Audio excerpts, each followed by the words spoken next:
Assalamualaikum warahmatullahi wabarakatuh. Perkenalkan, nama saya Ramadhani dengan NIM D01210661.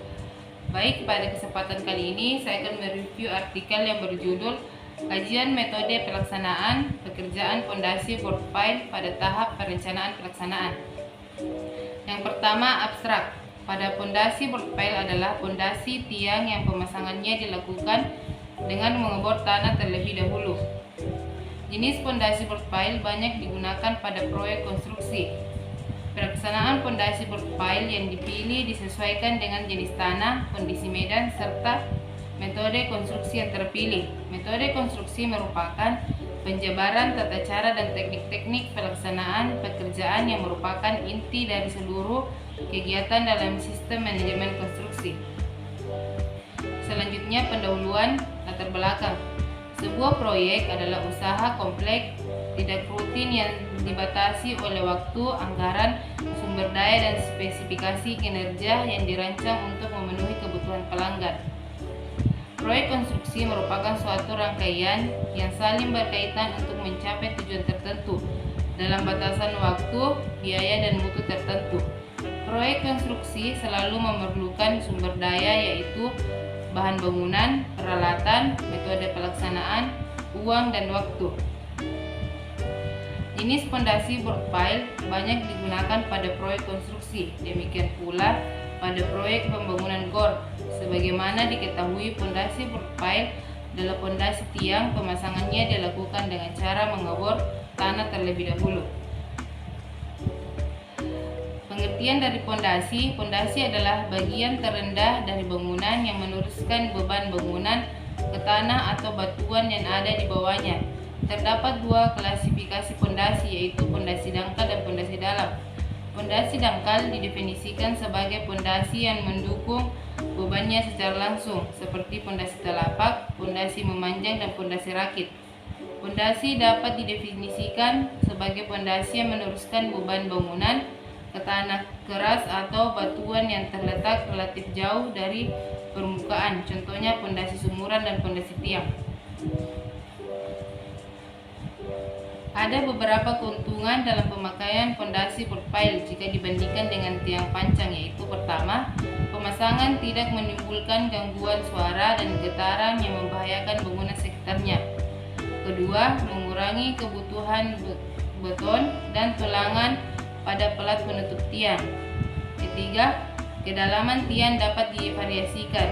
Keempat, tanah dapat diperiksa dan dicocokkan dengan data laboratorium. Kelima, board file dapat dipasang menembus batuan, sedang tiang pancang akan kesulitan bila pemancangan menembus lapisan batuan.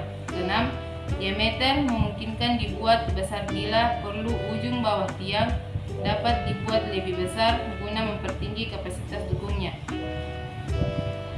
Adapun metode pengambilan data. Dalam metode pengambilan data, untuk menerapkan metode pelaksanaan pekerjaan ini digunakan beberapa cara, yaitu pertama, metode wawancara. Pada metode wawancara ini dilakukan dengan cara menanyakan informasi mengenai spesifikasi proyek dan gambaran umum proyek. Kedua, metode studi pustaka. Metode studi pustaka ini dilakukan dengan mencari literatur yang berkaitan dengan topik yang diangkat atau dibahas di dalam penelitian ini. Ketiga, metode observasi.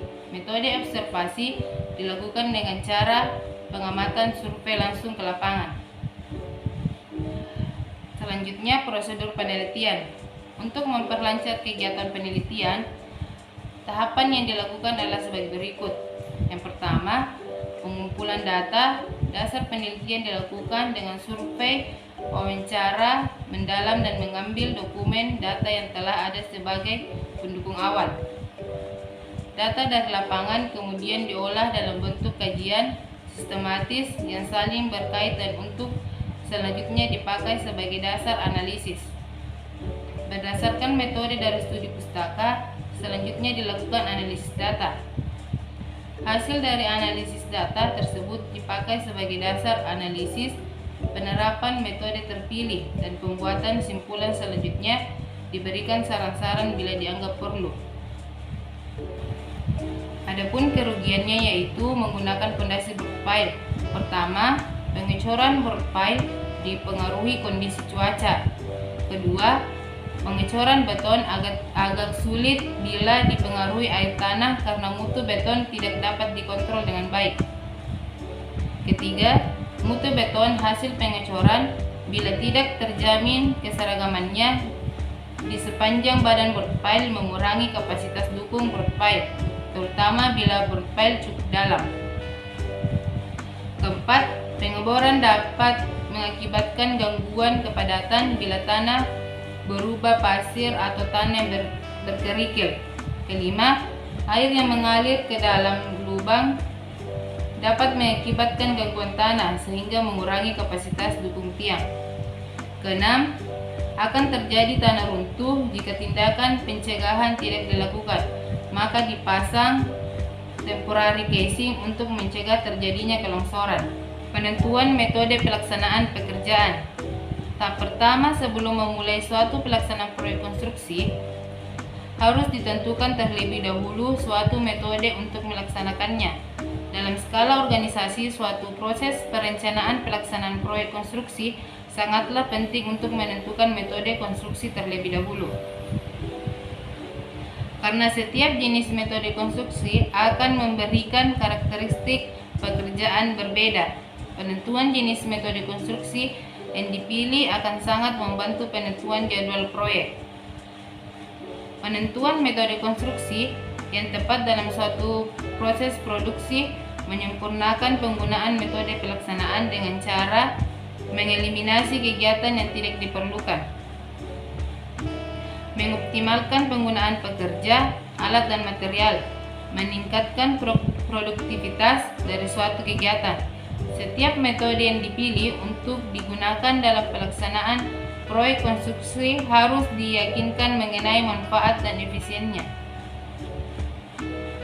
Metode konstruksi yang berbeda akan memberikan ruang lingkup pekerjaan dan durasi yang berbeda pula, yang sudah barang tentu juga mempunyai pertimbangan finansial dalam bentuk biaya. Ada faktor-faktor yang mempengaruhi jenis ruang lingkup pekerjaan yang dilakukan sehingga perlu diperhatikan dan dipertimbangkan, yaitu 1. Sumber daya manusia dengan skill yang cukup untuk pelaksanaan suatu metode pelaksanaan konstruksi. Kedua, tersedianya peralatan penunjang pelaksanaan metode konstruksi yang dipilih. Ketiga, material cukup tersedia. Keempat, waktu pelaksanaan yang maksimum dibandingkan pilihan metode konstruksi lainnya. Kelima, biaya yang bersaing. Hasil dan pembahasan. Metode pekerjaan fondasi board pile. Tahapan pelaksanaan fondasi board pile dapat digambarkan dalam flow chart sebagai berikut. Yang pertama, mulai. Selanjutnya persiapan. Dalam persiapan ini yang dimaksud yaitu mobilisasi alat berat dan pengukuran dan marking area. Selanjutnya pemasangan sheet pile, pemasangan casing dan pengeboran dengan alat berat. Selanjutnya cek kedalaman. Selanjutnya pembersihan lubang. Selanjutnya pemasukan tulangan. Yang dimaksud di sini yaitu perakitan tulangan. Selanjutnya pengecoran dan selesai. Sebelum melakukan pengeboran fondasi board pile, hal yang dilakukan adalah pekerjaan persiapan, meliputi yang pertama, penentuan titik pusat pile. Titik pusat dari pile disurvei dan ditandai dengan angker baja. Penempatan titik lubang bor setiap saat harus dilakukan pengecekan berulang kali karena kondisi lahan yang rusak akibat pengeboran. Kedua, pemasangan dan penempatan alat bor. Setelah alat bor pile masuk ke lokasi kerja, langkah awal yaitu merakit alat dan membuat bak sirkulasi jika dibutuhkan. Untuk penempatan alat bor di lapangan digunakan plat-plat baja sebagai tempat mesin bor dan fondasi. Untuk menstabilkan kondisi tanah akibat pengecoran apabila kondisi tanah dasar tanah rusak oleh lumpur. Pekerjaan persiapan. Pekerjaan file cup diawali dengan pekerjaan persiapan yaitu penentuan as file cup dan penandaan posisi backcasting yang akan dipasang menggunakan alat.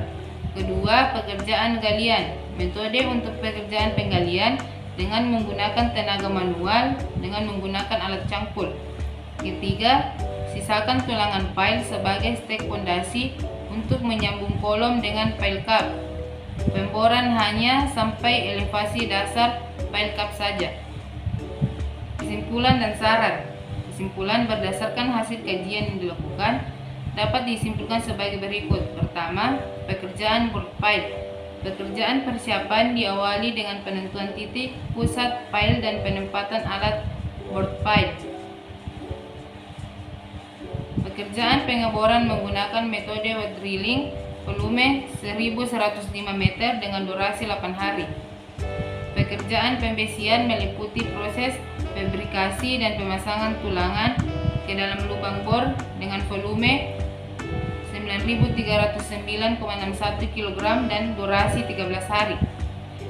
Pekerjaan pengecoran dilakukan menggunakan pipa tremi volume 74,394 meter dengan durasi 11 hari. Kedua, pekerjaan pile cup. Pekerjaan persiapan adalah penentuan as pile cup dan pekerjaan galian. Pekerjaan lantai pile cup dengan pasir uruk dan beton dengan volume 136,78 meter dan selama 6 hari. Pekerjaan backcasting dengan menggunakan batako dengan volume 273,474 meter dikerjakan selama 14 hari. Pekerjaan pembesian terdiri dari pekerjaan pembentukan tulangan dan perakitan tulangan dengan volume 544.000 kg dengan durasi 9 hari. Adapun saran, dalam tahap perencanaan pelaksanaan suatu kegiatan proyek hendaknya menerapkan strategi terhadap metode yang terpilih agar senantiasa mempertimbangkan efisiensi dan efektivitas dari segi waktu, mutu biaya sehingga tujuan proyek tercapai sesuai harapan. Perlu dilakukan kajian lebih lanjut pada kegiatan pekerjaannya.